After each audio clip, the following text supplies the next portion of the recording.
Welcome to Misano for the fourth round of the GT4 European Series. The championship started at Monza in April, went to Brands Hatch in May, start of June, Paul Ricard, and now a totally different circuit, Misano. Look at the track, it's tight, it's twisty, another really different challenge for the drivers, and yet again a packed field, 35 runners. GT4 just goes from strength to strength. Good to see new Aston Martin Vantages this year. That's street art racing, long-time protagonist with Aston Martin. All sorts of shapes. McLaren's going better and better in the championship. We have two 20-minute qualifying sessions. Driver 1 does the first session, driver 2 does the second. Just 10 minutes in between. The track is going to get crowded. There will be traffic with as many cars as we have. 35, first lap complete, the flying lap, and it's a McLaren leading the way around. It's going to be very, very tight at the top. Very hot here. Last time I checked the air temperature, it was 39 degrees, and that was about an hour ago. It's only going up, and the race this afternoon, 4:20, it's bound to be absolutely baking. It's been a very good season for Benjamin Lecen, sharing with Daniel Mackay in that GT4 McLaren, the 570S model. Victory in the first race at Monza, victory in the second. And as a consequence of this sort of performance, they are right at the sharp end of the championship, leading the way on 91 points. The next closest challenger, Lippert Motorsport, the Mercedes of Jan Kissel and Max Cobalt. But right now, first out of the pits, and looks like he's going to be the first to set not only a flying lap, but probably the fastest flying lap of anybody. So really good start by GT4, on their toes this season. So waiting for that first lap to be completed. The Misano circuit, 16 turns. Well, it's 15 and a little kink halfway down the straight that runs in the opposite direction to the pit lane. Between turns 6 and 8. You'd have to really be able to take a little protractor there to work out that it does kink about 5 degrees to the left as it goes under a gantry over the circuit. The drivers, though, it's an absolutely flat-out blast.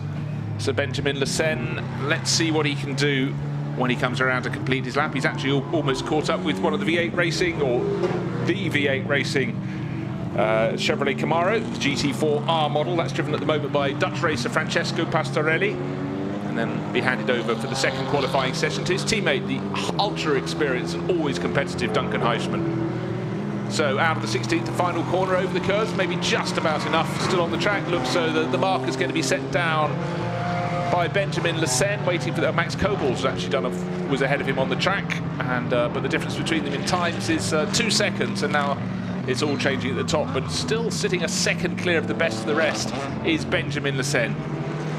Yeah, good chance to take a look at Francesco Pastorelli. Duncan Heisman's had a load of teammates so far this year. V8 Racing, I just love that metallic blue race livery, and it makes a wonderful rumble. Good lap just been put in by car 61, which is the Tom Wood car, but it's driven at the moment by Mika Stanley, Academy Motorsport Aston Martin. But Jan Reinig, now it's under a 1/10 of a second between Benjamin Lecen and the treble 7, which is the Schrader Motorsport Mercedes. So very, very tight after just one flying lap. For Francesco Pastorelli, he was one of the last cars out of the pits, and so he's yet to complete a flying lap. 1 minute 44.5 seconds is the marker at the moment. Pastorelli just getting up to speed, getting to learn this car. Father of Nicky Pastorelli, Dutch racing family of Italian extraction. New name at the top of the charts. It was a McLaren with Benjamin Lecen. It's now Ewan Mackay in the number 8 BMW. That's entered by Chris Motorsport, sharing that with Ricardo van der Ende. Ewan's obviously swapped over with Ricardo to be driver number 1. My entry list has him as driver number 2. But it's only the first driver in each of these entries that is doing session number 1. The second driver will wait to session number 2. So 20 minutes, we've already got almost 6 minutes of that has expired. It's Ewan Mackay, 1 minute 44.0 to 90, just over half a second clear of Benjamin Lecen. Benjamin going better on his next lap. Closes the gap very slightly, takes a 10th off, so that's a really good first flyer from Ewan Mackay. Riding on board with Jan Reinig in that treble 7 Schrader Motorsports Pro-Am class Mercedes. And just looking to see who is actually top in the Pro-Am rankings at the moment. In fact, we've got an AM runner, Dominic Olbert, up in 4th overall, so that's really impressive. Dominic in the More Than Racing KTM Crossbow. And the top top runner in the Pro-Am class. 8th position overall. It's car number 31. It's Cellazlar Racing Team, Alessandro Giovanelli. And Jan Reinig, who we were driving with further down the order in 19th place. Turkish team, Borusan Automotive, Sembol Bolokbazi. One of many drivers to have shared this season with Ibrahim Okyay, who's the main driver. He's cycled through a number of Turkish teammates, but it's great to see that livery. Always stands out, that bright blue. Pushing on hard, the front just trying to get a bit of turn into the corner, not quite there. But again, this combination of Misano with tight turns, a few sweepers, but if you don't have your front end turning, you're really going to struggle around here. Particularly, of course, for all these drivers, the track temperatures are soaring. The air temperature is like you just opened the oven door. Very, very hot indeed. Ewan Mackay no longer at the top of the charts. Sembok Bolokbazi is 7th overall, doing very well indeed. And suddenly Mad Siljahaug to the top of the charts. Car number 24, another KTM Crossbow. True Racing, he's showing that with Phil Hill. Not the Phil Hill, of course, and it's KTM 1-2 because second place now on the timesheets is another True Racing car, and it's Patrick Niederhauser, a driver who is just having the most sensational season. Pretty much every time he gets to the car, he seems to come home with a podium result. And in fact, Niederhauser putting in another quick lap. He's 0.1 of a second down on Mad Siljahaug. So it's KTM's first and second. And Stefan Lemeray in the number 9 CMR Alpine is 3rd overall. Both getting all of those getting ahead of Ewan Mackay's BMW and Benjamin Lassen's McLaren. Top Audi, 7th place at the moment. Cedric Freiberghaus for Phoenix Racing. So Sem Bolokbazi was 7th when we last at the timing screen, now down to 11th as more and more drivers put in quicker times. And an improvement on time, but not in terms of position. So he stays down in 11th place there. Little Alpines, very, very tidy looking cars. Eric Mouet, who's been having a really good season with his teammate David Loger, also running for the CMR Alpine squad, really going along very, very well in the AM class. Placing 2nd in that. They've got 2 class wins, and unfortunately Francesco Pastorelli, we've seen him once, we've seen him twice, and the second bit is not as good because he's still off the circuit, so he's had a slight biff with the barriers, and now the car is going nowhere. So Francesco Pastorelli, 21st of the 28 runners who set flying laps, and he'll tumble down the order because others are getting through their second flying lap and picking up the pace. But the 69 big V8 Camaro parked at the side of the circuit and going for an inspection. Is he suggesting there might have been a puncture, something remiss? So maybe he just drove off, but with a tall Dutchman, not what he wants to be doing in the 20-minute qualifying session. This is a car that's been going very well. 2nd in the championship. Max Kobold sharing with Jan Kizil.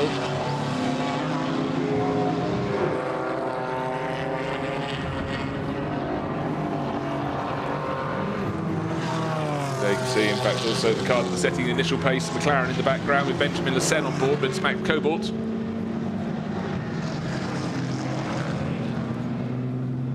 Mercedes AMGs, very, very popular indeed. This is a car that as soon as it was launched, it was clear that it had a really, really nice balance, something that gives drivers confidence, which particularly when drivers are new to GT racing, very, very worthwhile indeed. But so it's just cruising in. Yeah, in fact, we must have, just looking, all the cars have slowed, so it's in a full course yellow. Yes, there's the yellow bar under the light, the timing bar at the top of the screen. So just remember, Mad Siljahaug, top from Patrick Niederhauser. They're KTM's in the pit lane already, but the clock will continue to count down under full course yellow. So it looks as though whatever it is remiss, it's because that V8 Racing Camaro's at the side of the circuit. Looks like it's going to be moved, but it doesn't matter. Just what you don't want in your race suit on a bakingly hot day is to have to get a car that doesn't want to go anywhere to go somewhere. So there are times at the moment. The number 24 KTM leading the way. Mad Siljahaug. The 16 KTM is 2nd place. Patrick Niederhauser. At 3rd place, Stefan Lemeray. 1 full second back. So those 2 KTMs well clear. They did them on their first flying lap. Those times. And for a lot of the others, they had a cautious first flying lap and were building up to the second one. And unfortunately, this full course yellow has caught them out. Car 111 topping the way in the Pro-Am class, and that's Marius Zug. And that's RN Vision STS BMW, and leading the way in the AM class is Dominic Olbert, who put in that fantastic time in the Rezoon More Than Racing KTM Crossbow, so going particularly well.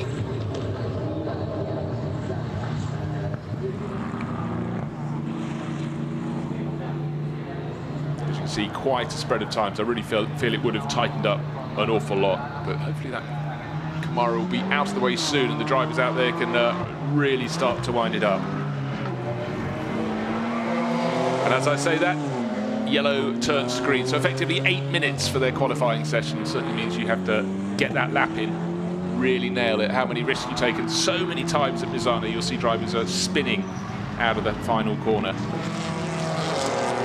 Used to have many Ginettas in GT4 racing, not so many now, so good chance to see the NM racing team car, Luc Ibanez and Jorge Catalan, showing that number 15 entry from the NM racing team.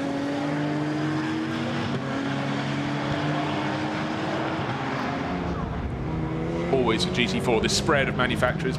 Mercedes, as I said, very popular. McLaren's gaining many friends with the 570S. You can see the metallic blue one in the background. That's the Las Maras by Equipe Vechor entry.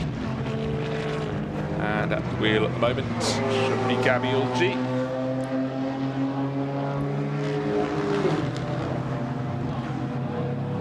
Looking for a good result on home ground. Giovanelli. But he's not at the sharp end of the field at the moment. Down in 18th, so sort of middle order. Started the session with 35 cars, so that really is top of the second half of the field at the moment. The drivers at the top of the field, those two KTMs in this first of two qualifying sessions for the GT4 European Series, sitting there very comfortably. They're a tenth of a second apart, but they have almost an entire second. Well, in fact, they do have an entire second back to the runner in third place, Stéphane Lemeray. In the number 9 CMR Alpine. Someone has just been off the circuit. It was presumably that Mercedes ahead of the yellow-nosed Mercedes. So face full of dust. It was Jan Reinig. We rode on board with him in the 777 Schrader Motorsport Mercedes. He was the one, I think, who kicked up the dust. No damage done though, just something to keep Alessio Giovanelli on his toes.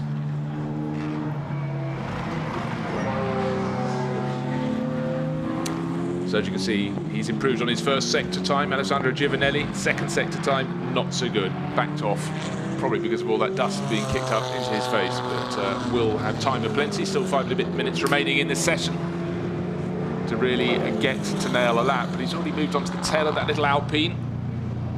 You want clear track, but it's never a guarantee. With this many cars on a 4.226 kilometre circuit, 16 turns around its length, so very seldom do you get a clear run at the corners you're looking for. So riding on board, I presume this is Jan Reinig. He has the camera car out of turn 10, running wide, wide, wide, just a little bit too wide. Kick it, that's in dipping those left-hand wheels into the gravel. Furious with himself or other circumstances. He's slightly distracted by the Alpine up ahead of him, but it's going quite slowly. So 5 minutes on the board. Where we want to look at the moment, we want to find that number 9 CMR Alpine, because that's set its fastest first sector of the lap. It's the car that's in third place overall, that number 9 CMR Alpine. That will be on the move. It's still the 24 Mads Siljehoug pedalled KTM, still in the pit, still the fastest. Talking of the number 11 McLaren, and there it is. Lisette Brahms sharing with Gaviolgi.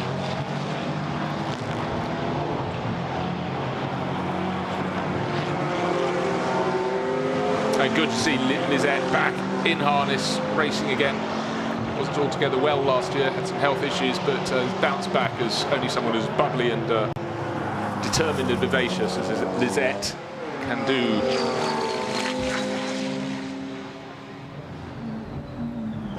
Four of the top 5 runners in the pits. I don't suppose they're going to risk too much, but the one in the middle of that pack, the one in third place overall, Stéphane Lemeray, out on the circuit. He improved in his first sector, did not in his second. Waiting to see if he'll find any change, but he really needs to find a whole second if he wants pole position. Lisette Brahms coming out of the final corner onto that very short start-finish straight. And Lisette down in 31st position.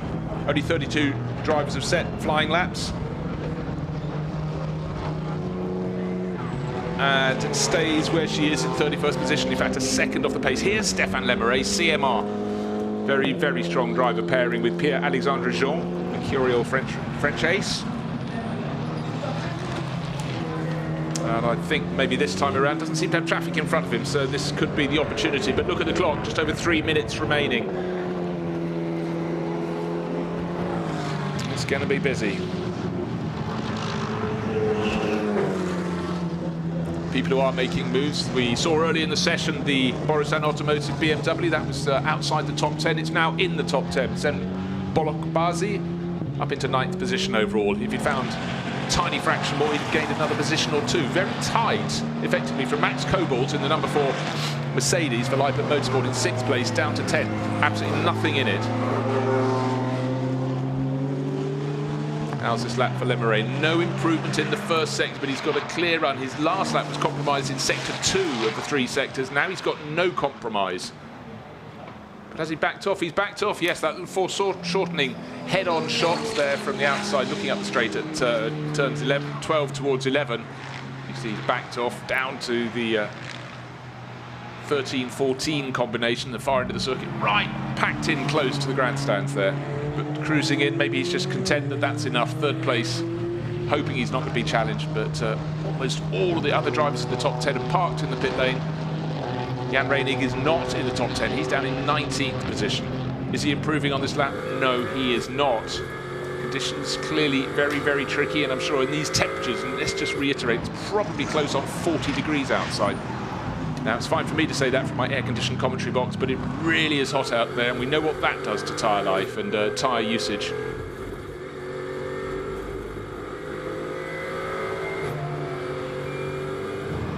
So it looks as though the Schrader Motorsport cars, they're actually just cruising back. I can't see any time improvements on my timing screen. A few down towards the tail of the field. Paolo Maloney on home ground, twitching away at the wheel for Jan Reinig. So just to reiterate, before the end of qualifying, a minute or more to go, we had the interruption when the V8 Racing Chevrolet had to be recovered from the circuit. But already by that point, 2 KTM drivers with their first flying laps, Mads Siljehaug and Patrick Niederhauser, moved ahead of the rest at the top of the charts. And they're sitting there with almost a second advantage over the best of the rest. So they really grasped their opportunity at the first time of asking.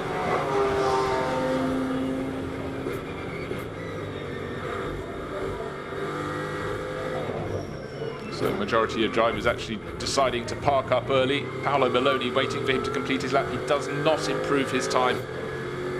And I thought the Italian driver on home ground may move up the charts. We do have a mover. We do have a mover who suddenly moved up into 4th place, almost unnoticed. Bullet Racing, Romain Monti, driver with a considerable amount of racing experience, has accelerated himself up to 4th place. French racer. Doing a very, very tiny job. Number 66, that's Bullet Racing. This year running 2 Mercedes. He's in the silver class pairing with Alex Lamberts. So there's Romain, and he's slower than Stéphane Lemerey's Alpine, but faster than Ewan Mackay's BMW, Romain, and he's going faster still on this lap. I don't know how good his middle sector was. It wasn't an improvement, but a huge improvement in the first sector of the lap, with almost the checkered flag out and almost everybody else parked in the pits. Romain goes through. Does he improve yet more? Just waiting for that time to be issued. Well, he does. 1 minute 43.852. Improved his time, but not his position. But it's first blood to Mads Siljehaug. Nobody else is going to topple him. But clever tactics there from Romain Monti and the Bullet Racing crew. Dave Price, so many years of experience at the helm, and probably decided when he noticed the other cars, or suggested the other cars might come in because they didn't want to tire their tyres out, decided clear track, particularly at Misano, vital to have. And in fact, on the final lap, the other car from Bullet Racing, number 33, Stephen Patrick, that also improved its lap time, and that one moved up to 21st. So 4th and 21st, a good return there of a very, very tricky qualifying session. Last car that might improve would be Paolo Maloney, car number 71. He's in 1 position ahead of Stephen Patrick. Improves his time, but does not go any further up the charts. So very, very close to his best in the great looking BMW, very crisp livery on that W&D racing team. So many years together, Drisoldi and Maloney. Italian drivers enjoying their racing on home ground. There it is in Taser sponsorship. Looks good in bright weather and dark conditions as well, with that luminous orangey red on the white and blue background. So KTM's first and second, and Alpine in third. Mercedes in fourth, BMW in fifth, and a McLaren in sixth. There's the variety you love, and the best of the Audis in ninth place. So plenty of manufacturer involvement, plenty of manufacturers right in the mix here at Misano. But the twists and turns, year in, year out, you get KTMs going very, very well here, better than they do at some more flowing circuits. Clearly the nimbleness of the KTM crossbow is something that's very much enjoyed here at Misano. So we'll have a 10-minute break between the end of when the checkered flag came out and the start of qualifying session number 2. So for some drivers who are, for every driver here, it's a chance to swap over to their teammate, tell them what the conditions are like. They're probably coming in and say, you are really going to have to be very careful with your tyres. It's very, very hot here, probably around 40 degrees, and track temperature in full sunshine since dawn today means that it's going to be, well, wait to see what the next figure is, but yesterday we saw some very lofty track temperatures in the mid to high 40s, not what you expect in Europe. Clearly this massive heat wave coming through that's blown up from Africa is going to be causing a few headaches, both in and out of the cockpit.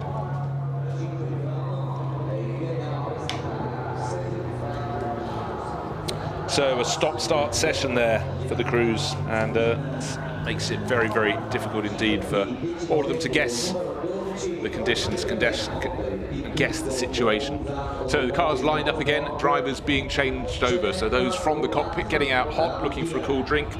Those in the cockpit now just thinking of a cool drink, trying to stay cool, stay focused, think about how they're going to set their qualifying laps. But let's have a look. 2 KTMs at the top, and as you can see, almost the best part of a full second clear of the rest. Mads Silja Haug from Patrick Niederhauser setting those times. Then Stefan Lemeray third in the Alpine. Romain Monti fourth in the Mercedes right at the end, tipping Ewan Mackay down to fifth in his BMW. And Benjamin Lecen, championship leader, his McLaren down into sixth. But those first 2 in this stop-start qualifying session did masterful laps and really didn't have to do the work thereafter. They came into the pits, stayed in the pits, while their rivals saw what they could do. But only Romain Monti, and then right at the end, came charging through. Everybody else had set their times early on. Top car in the Pro-Am class, Marius Zug in his RN Vision STS. BMW down in 8th position overall. Top in the AM class, Dominic Olbert in his KTM. That's car number 99 from More Than Racing. He shares that with Onda Erdem, so quite a few Turkish drivers in the field this weekend, which shows just the change, the international spread of motor racing in recent years. 2 cars did not start there. The number 19 Pro Sports Performance Aston Martin, Akhil Rabindra and David Griesner didn't get to go out and play, and neither one of the Academy Motorsports, Academy Racing Aston Martins also remained pit side. That was the Wilmore Matthew Cowley car. So taking a look back at the highlights, it was just building up for Francesco Pastorelli in the Chevrolet, but then suddenly it was building down and something remiss under the car.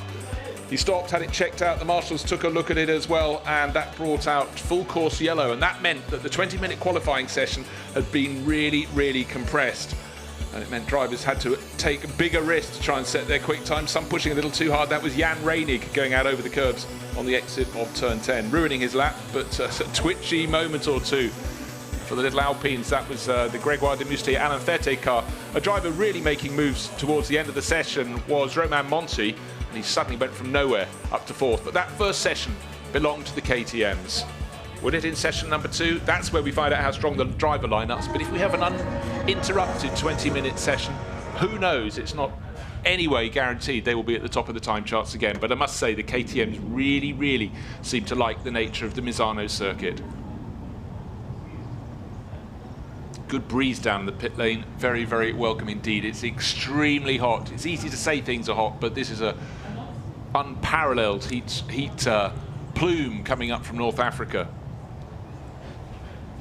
So 10 minutes is the gap between checkered flag being shown and green light at end of pit lane, and the cars, if there is any shade, it was in the pit lane, you can see it's now dwindling. Any of the cars parked in that echelon formation in front of the garages, they are now sitting in full sunshine, and that really will make those cockpits pretty uncomfortable before the drivers take their GT4 runners out to go and see who's going to take pole For the second of the two races, race one here is kicking off this afternoon after 4 o'clock. Let me just see what the time is. GT4 European Series, 4:35. Rolling start, 1 hour race. Going to be hot, going to be tight, going to be fast, going to be furious. And the second race tomorrow. Misano, often a warm place on the eastern coast, the Adriatic coast of Italy, but now in unusually hot conditions. Fortunately at night it does seem to drop away. I didn't know when we arrived yesterday if it was going to be one of those absolutely scorching nights. It was hot but not unbearable. But for the crews down in the pit lane, it's a very, very hot place to be. And where they park their cars under the awning, out in the paddock, you might be out of the sun, but you're not out of the temperature. It can be very, very hot for the team. So a tiring weekend and a full day of racing. We don't finish until 11 o'clock tonight. So we have the different feeling of for many, of racing in the dark, which always adds quite a twist to the makeup of the event.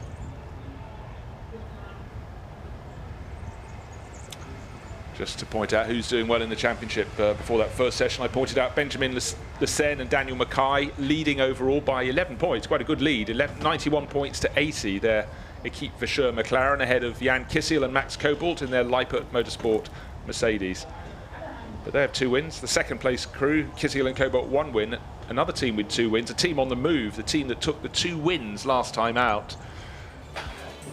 Simon Knapp and the American racer Alec Udell, MDM Motorsport. There are the championship points on the screen, and you can see Knapp and Udell, those 2 wins propelled them up to 3rd place, just moving ahead of Reinhard Koffler and Patrick Niederhauser in their KTM. And we saw Patrick just delivering that 2nd quickest time, so we could have a recalibration of the championship. In fact, I'm sure it's absolutely guaranteed. But interesting in this championship, as I pointed out, Monza, Brands Hatch, Paul Ricard, 3 totally different sorts of circuits, and now yet another one, Misano. So you've got to be good right across the board to get to the top end in the GT4 European Series. A championship that has doubled its field in recent years. And we were starting here with, I think, 35 cars. We had 2 non-starters in that first session. Well, let's see if it's a problem that can be fixed for those, and they'll be out in qualifying session number 2.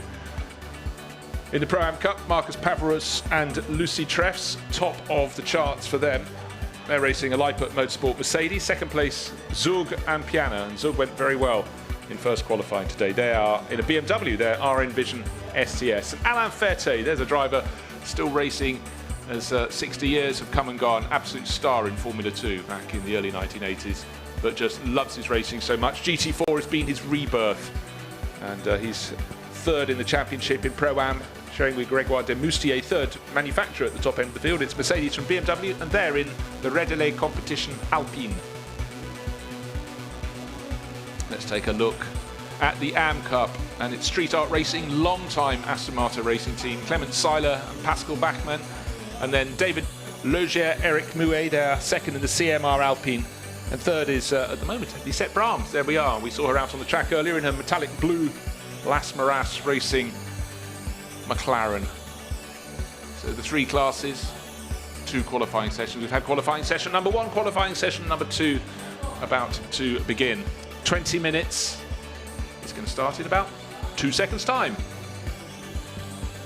Green light at pit exit, waiting for the cars to go out. 20 minutes, it's already starting counting down towards 0, towards the checkered flag for this, the 2nd qualifying session of the GT4 European Series here at Misano. It's hot. It's going to be very tight. We're going to have runners exceeding track limits, of that you can be sure.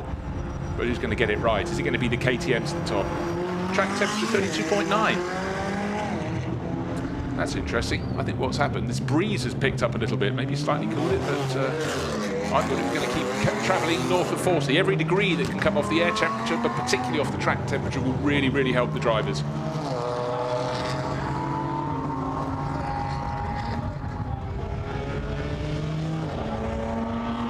Early part of the lap, tight right, tight left, slightly wider right, very, very tricky first corner complex. This is the view as the cars run down through what we call turn 7. In fact, we don't call it. It's a very slight kink. You can see the shadow on the kink. And that's the little kink as they go down to the hairpin at turn 8, a corner that has plenty of runoff area, and it's used on a frequent basis. Going too late, obviously you go on to beyond, and beyond the painted tarmac, very beautifully painted tarmac, is gravel, which will contain the cars but not help your qualifying lap. First few cars out, just trying to get the right sort of temperature into their tyres. They're the two MDM Motorsport BMWs. Simon Knapp, Alec Udell share number 25. They're going, as I pointed out just moments ago, incredibly well. 2 wins in the last 2 races. They were triumphant for 2 occasions at Paul Ricard. And sister car number 26, Koen Burgarts and Mark van der Eer.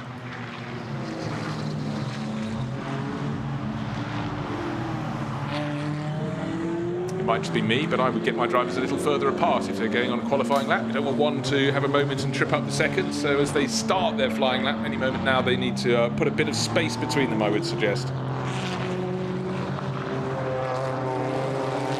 Out of the 16th corner, all contained on the circuit. When they set the flying laps, you'll see them all going very wide over the curbing there. If anyone gets all 4 wheels over the exit of the final corner, over the white line, then it's more than likely their time will be disqualified. We saw a couple of times being removed in qualifying session number 1. Let's hope we don't in 2, but I feel as night follows day and day follows night that we are invariably going to see people out beyond the circuit. In fact, both of them slightly wide of the painted lines in the early part of this, their first flying lap. Alec Udell been doing great things in the World Challenge Series in the States, really front runner in recent years, champion back in 2016 in the GTC class. But coming over to Europe, he's really had a brilliant start to the season with Dutch racer Simon Knapp. Talking of Simon Knapp, Dutch BMW racer, never ever counts out Ricardo van der Ende. Ecris Motorsport, he's going to be setting some quick times as well in his Ecris Motorsport BMW, the Ecris M4. Going to be at the top. It's in fact Ricardo van der Ende looks like he's setting a very good time around this lap, waiting for that first flying lap to be put on the board. Let's hope they get more than a couple in before we have any stoppages. In fact, let's hope for no stoppages whatsoever. Look 2 for Pierre-Alexandre Jean, bound to be going well in the number 9 Alpine. Still waiting for that first flying lap to come on the board. So Alec Udell's done a really good first sector. It's always slightly misleading at this point because they're all just working on their first flying lap. When a purple time on your screen, or pinky purple time is on your screen, that's fastest of anybody in that particular sector. And Alec Udell has that boast right here, right now, but I think these times will change more. Well, that's a really good first flying lap on the board, topped by a quarter of a second from Daniel Mackay in the number 14, the Keep Verschoor McLaren. Mark van der Eer and the sister BMW goes into 3rd place, and Nicolai Moller-Madsen, Phoenix Racing Audi, there he is, number 1 on screen, goes into 4th. McLaren does seem very, very good in the very fast middle sector of the 3, including that long back straight, because the time Daniel Mackay set in that sector, fastest of anyone by some margin. Alec Udell, Daniel Mackay, Mark van der Eer, BMW, McLaren BMW, for 4th place in the hands of Dominic Schrammel and the Schrader Motorsport Mercedes. 5th place, well, that's changed because David Logier has gone into 3rd place in his Alpine. David Logier sharing with Eric Mouet. They're in the AM class, so that's a sensational lap from them. Nicolai Moller-Madsen this early part of the lap in the number 1 Phoenix Audi. Look at that, nearly 4/10 of a second quicker than anybody managed in Sector 1 on their first flying laps. Really, really picking up the pace, but he's got himself into traffic, but luckily for him, it's one of the MDM Motorsport BMWs, and we know how quick they are. They were second, they were 1st and 3rd. And now Ricardo van der Ende goes to the top of the charts. I said look out for him, the Ecris Motorsport, the number 8 BMW M4. How good is the middle sector for Nicolai Moller-Madsen? Well, it's an improvement on his previous best by some margin, but not overall best. Julian Duras is going well, Street Art Racing in his Aston Martin Vantage at some point around the lap. But it's van der Ende from Alec Udell, BMW from BMW. Any other improvements? Well, Udell did improve his time with his second flying lap, but he's 5.546 of a second down on Ricardo van der Ende. The number 1 Audi at the moment, 3rd fastest. He's 8/10 of a second down. The new body shape Vantage, great looking car, much sharper than the old one. Number 17 at the moment in the hands of Pascal Bachmann. Looked good early in the lap. Julian Duras in the sister car has gone into 5th place. 17. In fact, not right at the sharp end of the field moment. It's down in 16th place overall. KTM pulling to the side of the circuit. That's not what the doctor ordered. Looks like the number 16 Reinhard Koffler car. Don't forget that was second quickest in qualifying session number 1 in the hands of Patrick Niederhauser, but just saw it slinking to the side of the circuit. Reinhard Koffler has been a mega star, particularly here at Misano in recent years. I reckon he's probably been about the most successful driver, along with Patrick Niederhauser in KTM crossbows over the years. Can't see anything untoward. Up goes that unusual pivoting lid so the driver can get out. But for the Austrian, yes, it's cooler out of the car, but he was wanting to set some good times. He doesn't have a flying lap on the board. I thought we'd see the gloves being thrown into the cockpit there, you know, that image of driver disgust, but right now just frustration for Reinhard. But what that does guarantee is a comeback drive through the field. Yeah, a little bit of gesticulation.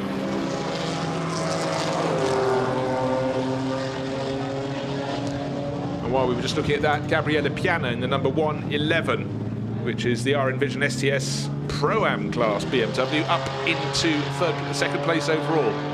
Pierre-Alexandre Jean in the little Alpine is now third. So it's BMW, which is Ricardo van der Ende from Gabriele Piana. Pierre-Alexandre Jean in third place overall. Alec Udell fourth in his BMW. And Nikolai Moller-Madsen did string that good lap together to go into 5th place. Spinner out of the final corner. Let me turn my head to take a look out the commentary box window. Celestar Racing Team is in the AM class. It's their AM Mercedes, number 32. Jean-Luc Beheerts and Johan Vannerum. But he managed to get it pointing the right way and get going all over again. And now we have a new name at the top of the charts. We're looking at him there, Jan Kisiel, really flying in the championship this year. Second overall, showing with Max Cobalt. Puts in a time that's 0.2 of a second quicker than Ricardo van der Ende's best. It's Dutch drivers very much at the fore at the moment. Jan Kisiel, 1 minute 43.068 of a second. No improvement in the first sector. That probably was his real flying lap in that number 4 Mercedes. Annoyingly for him, he suddenly seems to have loads of space, but his first sector of the lap was not good, but still a 001 flashing on the windscreen in those green lights. Fastest of all. So Mercedes suddenly thought, hey, BMW's having a bit too much fun, and have moved to the top of the charts in the form of number 4 of Leipert Motorsport of Jan Kisiel. So his teammate, we're very pleased with that. Max Cobalt, second in the championship. 1 win to their name, but showing form here that suggests another may not be too far away. They won the second race at Brands Hatch. Yeah, this lap not going to be strung together as an absolutely brilliant one. 10 minutes and 10.5 minutes remaining in the session. A few teams seeming to be telling their drivers to back off a little bit. Out over the curbs all over again, but a beautifully controlled run there from Jan Kisiel. Number 4 is suddenly, oh yeah, just trying to, well, he was close to his best. 43.266, but Ricardo van der Ende tried to respond, came into the pits, but his difference is only 0.018 of a second, 18 thousandths of a second, the gap between first and second. Pierre-Alexandre Jean has slid back to 4th place. How's he going on this lap in that little Alpine? No improvement in sector 1, no improvement in sector 2. So a lot of the drivers are finding a sweet spot, but they can't keep finding it. Again, conditions not favourable. Car on the move, number 61, Academy Motorsports.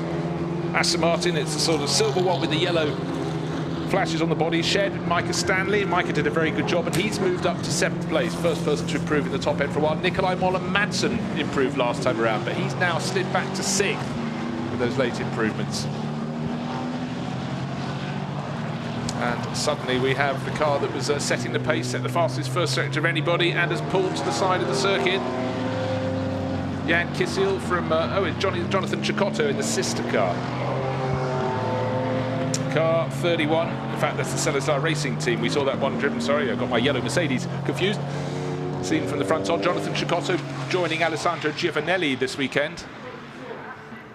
And he's pulled to the side of the circuit. There's the 61 car I was talking of a short while ago. Tom Wood, been setting some good times in that. How's he going on this lap? He is not improving. In fact, he's backed off. It's the curse of looking at a car. And in fact, have we got full course yellow? Yes, we've got any second now. Yeah, the bar at the top of the screen goes full yellow. So we've got to wait while the number 31 Mercedes, one of the Salazar Racing Team cars, is removed from the side of the circuit. Jonathan Cecotto came on board for this weekend. In fact, he's competing in the Lamborghini Super Trofeo race as well. So second generation racer will be very busy indeed. Quite a few of the runners deciding to dive into pit lane while the Mercedes is recovered. How many will come back out? While all that was happening, we suddenly had a mover, car number 15 from NM Racing Team Ginetta, just set the fastest middle sector of anyone, and out came the full course yellow, but had just moved up at the end of the previous lap to third overall, so slightly unsighted. We have the Mercedes, which we saw take to the top of the charts, Jan Kissel for Lippert Motorsport. We saw Ricardo van der Ende got very close, 18 one-thousandths of a second down. Then when we weren't looking, the Spanish pairing, or the one at the moment at the wheel, Luc Ibanez, third fastest for NM Racing Team. So really good run. Top three cars covered by just under 0.3 of a second. In fact, if you want to know how many cars are covered by the first second, it's the top 10, down to Nicolas Scholl in the number 22 Allied Racing Porsche Cayman. And we're green again, sudden upbeat engine notes. And they've got to wind it up all over again. So is that pace going to continue to come from Luc Ibanez in the little Ginetta, number 15? There it is. Third fastest, 6 and a bit minutes remaining in this session. Not too many cars in the pit, so it's busy out there. 30 cars or so out on the circuit. Just remember, top 10 covered by a second, so it's close. It's very tight indeed. Just 18 thousandths of a second between Ricardo van der Ende, who's chasing, and Jan Kissel, who's put his car to the top of the charts. But can this driver, Luc Ibanez, make his mark? He's already done a really, really good run to third place. Will he stay? So for all these drivers, they're having to unwind or wind it back up again. Alec Udell, the number 25 BMW, we saw him right at the top of the charts, the American racer who's making such a splash in Europe. He's fallen to 6th place, but he's out on the circuit. Has he got traffic in front of him? There is the question. Luc Ibanez, well, he's done it again. He was the fastest driver through Sector 1 just before the full course yellow. Now fastest in Sector 1. Now the cars have been released all over again. Not too much traffic ahead of him as he goes down into the hairpin at turn 8. He's got, yes, probably a car about 3 seconds up the track. That should be fine. That should not be obstructing him. And amazing, this is completely disproportionate until the second of the last race, the last 2 races at Paul Ricard. They never finished in the top 10. Took a 7th place there, Luc Ibanez. He's got a new teammate this weekend. But Luke really getting to grips with the car. How's this middle sector? Just waiting for completion of sector number 2. Time on the board. No improvement. He's up by. He's cost himself a 10th of a second, but he gained 0.3 in the first sector. So if he takes that, it could put him within an absolute whisker of toppling Jan Kissel and Ricardo van der Ende, of getting up onto that front row. You can see the tail being pushed very, very hard indeed on that Ginetta. Hot, tricky conditions for the drivers coming towards the end of the lap. Braking now for the final corner, trying to get the balance out over the curbs and beyond. Oh, well, that was in another country. That was a let's not back off, let's not ruin the lap. What does it do to his time? Still waiting for his time to be put on the board. It's now on the board, no improvement. He's down by a 10th of a second overall, but it wasn't for want of trying. Jan Kissel, we talked of him, he's still at the top of the pile in his Lippert Motorsport Mercedes. He's done his best second sector. We need to see where that big yellow and white Mercedes is, but it looks large with that enormously long snout on it. Are the types of people who are going fast. Gabriele Piena's moved up into 3rd place. He's vaulted over Luc Ibanez. So it's Mercedes from BMW with the Ginetta slipping back to 4th. Or we can have movers from McLaren because the McLaren is way down the charts. Daniel Mackay is down. Well, in fact, he just moved another position down. He's in 13th position, so time's really starting to change. Andy Merrick making a bit of a charge in the Bullet Racing Mercedes, but we're looking to see where the next quick time is coming from. This Chevrolet was parked up in session number 1. Francesco Pastorelli had the problem with the car. Now in the hands of Duncan Heisman, waiting to see the bow tie move its way up the charts. Car number 69. V8 Racing. Duncan's been handling it for years and handling it with considerable aplomb. How good was the lap for Jan Kissel? We saw an improvement, but not overall. At the end of the lap, he lost time. And in fact, some of his rivals have reported to the pits. They've decided they have done their best. Nikolai Moller-Madsen continues to, well, in fact, he's just come into the pits as well. Most of the improvements are now just outside the top 10. What are we going to get from Duncan Houseman? No flying lap on the board as yet. 3 minutes remaining. Is he going to be the charger who comes from nowhere? Certainly driving with a lot of vim, a lot of vigour coming through the final sequence of corners. That was turn 15 up to turn 16, the final corner, out over the curbing and beyond. He's not on the timing charts. He's outside the top. Only 30 runners a set of flying lap. His lap is about to be issued. Just waiting for the clock to tick over. Timing screen.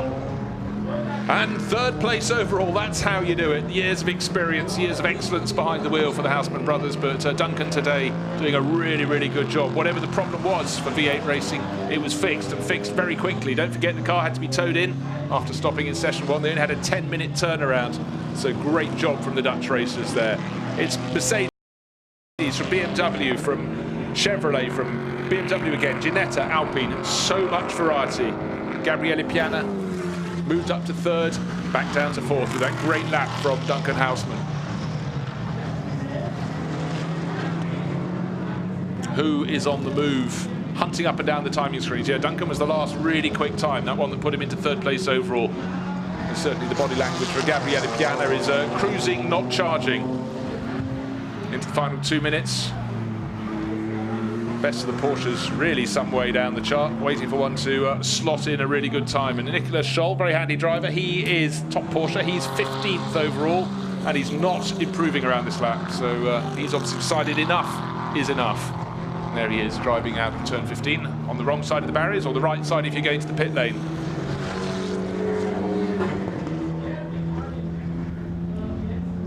Haven't seen too much of the other Lippert Motorsport Mercedes at the sharp end of the field. This is the Pro-Am class. Luki Treffs and Marcus Paverud leading the Pro-Am class overall. 11th place and improving. One of the rare improvements at the moment. Marcus Paverud. This lap is better than anything that's gone before. Duncan Houseman completes another lap. Do we have an improvement?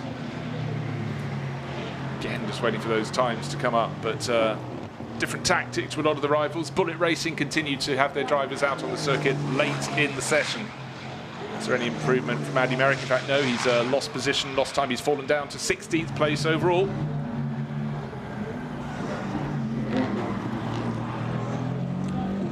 Marcus Paverud, very, very bright yellow man filter race livery for him.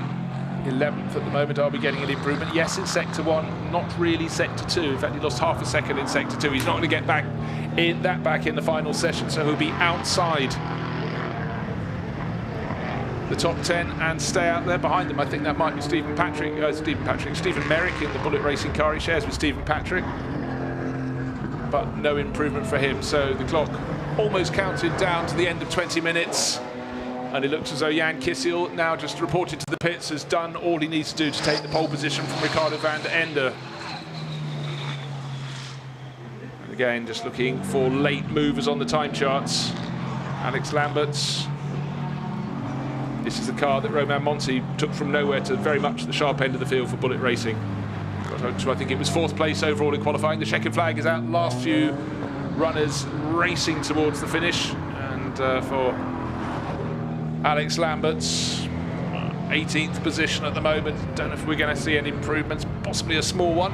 Let's have a look, waiting for that time to be issued on the board. Just out a second down the pace. He moves up 2 positions, so he just moves ahead of the sister car, in fact. So Bullet Racing 16th and 17th, but we think they're probably in for quite a good race meeting. But Jan Kissel, he was the driver who put the time in the session, the time that really, really counted. He takes pole position for the race. Just all eyes at the moment on that number 2 Mercedes, Marcus Paverud, but it's not going to be a lap improvement. First sector, no improvement. Second sector, no improvement. Checkered flag is out, so time to report back to the pit lane, one feels. And suddenly this is the time the drivers actually want to be on the circuit, going for a flying lap. Half the field in the pit lane. There we are, Marcus Pavru peeling off out of turn 15 into pit entrance. Last few cars have got half a lap to complete and the session will be over. But it was a session we saw the BMWs working their way towards the sharp end. They seemed to have all the answers, but then other manufacturers got in the mix. We had the Mercedes of Jan Kissel going to the top. We had Duncan Heisman coming from nowhere in his Chevrolet getting in the mix. And don't forget too, Luke Ibanez, really good little run in the Ginetta. Got up to third place, eventually fell back to fifth place overall, but he's under 0.3 of a second down on that pole position. So very, very tight at the top.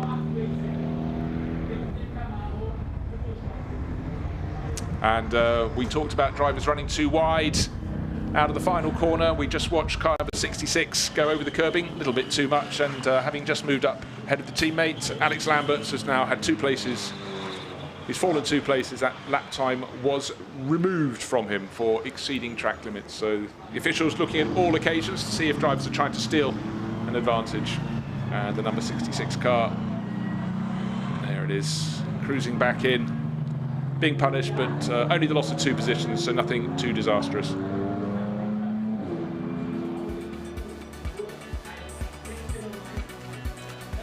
So there it is, Jan Kissel, that really good lap for pole position. Top of the table for Leipert Motorsport. BMW best of the rest. Ricardo van der Ende doing a job. Very strong pairing with Ewan Mackay, so that's what you want. Francesco Pastorelli didn't do this session. He was the one in session 1. It was Duncan Heisman who came from nowhere to move just 0.2 of a second away from pole position in that V8 Racing Chevrolet. Then Gabriele Piana going great guns in the number 111 BMW, sharing with Marius Zug. Luc Ibanez getting a Ginetta up into 5th place overall. And Stefan Lemeray, Pierre-Alexandre Jean, best of the Alpine runners. And again, in these 2 driver races, it's about having a strong pairing as much as having the quickest driver. So we will see how they fare in the race, but they always seem to be going very well indeed. So, as you can see, more than 30 cars came out to play, 31 set flying laps, and one of the very quickest, potentially, don't forget the number 16 KTM, Reinhard Koffler, car stopped before he could complete a flying lap, pulled quietly to the side of the circuit, so one of the very quickest drivers will be starting right down at the tail of the field. There you can see it, the true racing entry. Pro Sport Performance, I think that number 19 car didn't start session 1, or the number 62 Aston Martin, that didn't either. So 2 Aston Martins haven't gone out to play today, so maybe we have just, I say just, 33 runners. Excellent field of cars for the GT4 European Series. And looking back at the highlights, the drivers knew it was hot in the cockpit, and it was even hotter for the KTM driver because the car stopped working for Reinhard Koffler. Possible favourite, spinners out of the final corner. It's the favourite place to spin. Had Lisette Brands and Gabby Ulgi in there. McLaren. Mercedes riding out around this tight, twisty circuit, but it was a Mercedes that went to the front. It was this one, Jan Kissel, Leipert Motorsport, doing a really, really good job. At the end, though, how big was his advantage? Just 18 thousandths of a second over Ricardo van der Ende. Super, super tight at the top. Duncan Heisman has shown that he's got plenty of pace to carry into the race. Let's see, and the race this afternoon is going to be hot, it's going to be tight, and it's going to be very competitive indeed.